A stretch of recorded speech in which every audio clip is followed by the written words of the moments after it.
I call Claire Young to make a maiden speech. Yeah. Thank you, Madam Deputy Speaker, for this opportunity to make my maiden speech, and may I congratulate you on your recent election. I'd also like to congratulate all those who've made maiden speeches today, in particular the Honourable Member for High Peak, who spoke so passionately about both the beauty of his constituency and his childhood experiences, which he brings to this House.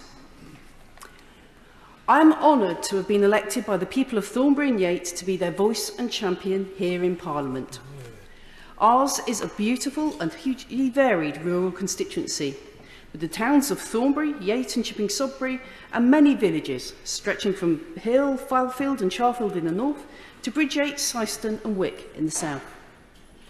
To the east is the Cotswold Escarpment, part of a designated national landscape.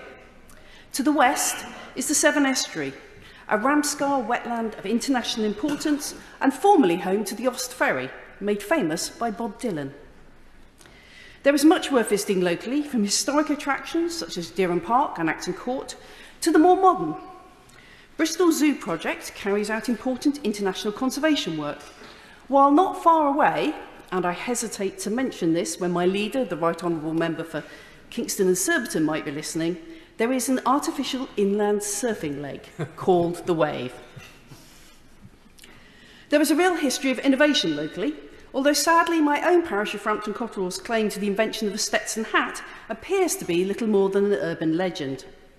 However, we can be proud that the pioneer of vaccination, Edward Jenner, started his medical training in Chipping Sodbury. Nowadays, many of my constituents work in cutting-edge industries in our region, such as aerospace. With a background in maths and software engineering myself, I take a keen interest in seeing those industries flourish and want to ensure our young people can benefit from the opportunities they bring. But my constituency is, of course, more than its landscapes and history. It is about the people who live there and their fantastic community spirit. I saw it in my own village during the pandemic, when hundreds of volunteers rallied to help others. Whether it's the Big Lunch in Chipping Sodbury, the Yate Aging Better Festival, Thornbury Carnival, or any of a myriad other events and groups, they all contribute to making the constituency a wonderful place to live. Now I'd like to thank my predecessor, Luke Hall, who served Thornbury and Yate for 9 years, during which time he championed neonatal care leave and held posts in the departments for education and for housing, communities and local government. I wish him and his family all the best for the future. I also thank his predecessor, the former Pensions Minister, Sir Steve Webb, who has been a great source of wisdom for me and who is fondly remembered by many constituents. He set a very high bar for all his successors that I will do my best to meet. And while I'm thanking people, I would like to put on record my gratitude to Councillor Maggie Tyrrell, who has recently succeeded me as the leader of South Gloucestershire Council. I know that the council is in safe hands as I bring that experience to this place. Turning to the topic of this debate, I'm grateful for the opportunity to make this speech in this important debate, because if we're to tackle the climate crisis and cut congestion on our roads, then we must get rail services back on track to give people genuine alternatives to get around effectively. There are currently 3 railway stations in my constituency. Yates Station was reopened in the 1980s, and we desperately need the proposed redevelopment to get underway. I will also be seeking to ensure the funding for half-hourly services is extended beyond the current end date of 2026. This will not only benefit Yate, but also provide an hourly train for the new station, which is planned at Charfield. The station at Pilning is a parliamentary station, with just 1 train running a week to avoid formally closing it. Its location near the growing industrial area of Sevenside means that, if properly reopened, it is prime place to help the many people who travel from South Wales to work to make the trip without a car.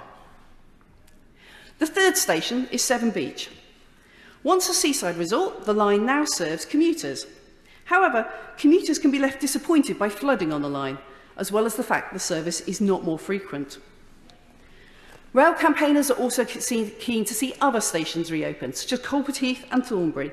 But for this to be possible, we need national investment in Westerly Junction to increase capacity and unlock this potential.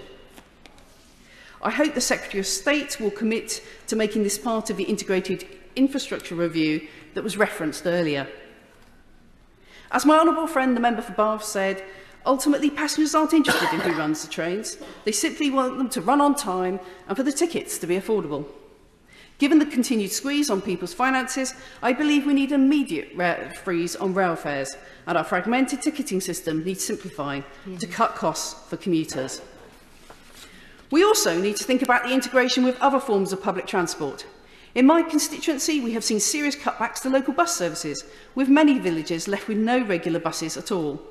My aim in this place will be to champion the rights of people to have affordable and green methods of transport, whether they live in rural or urban areas.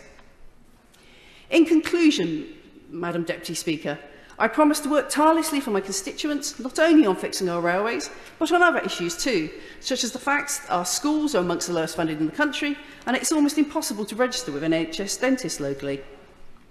I look forward to working constructively with honourable and right honourable members across the House to address these problems and ensure the people of Thornbury and Yate get the fair deal that they deserve. Thank you.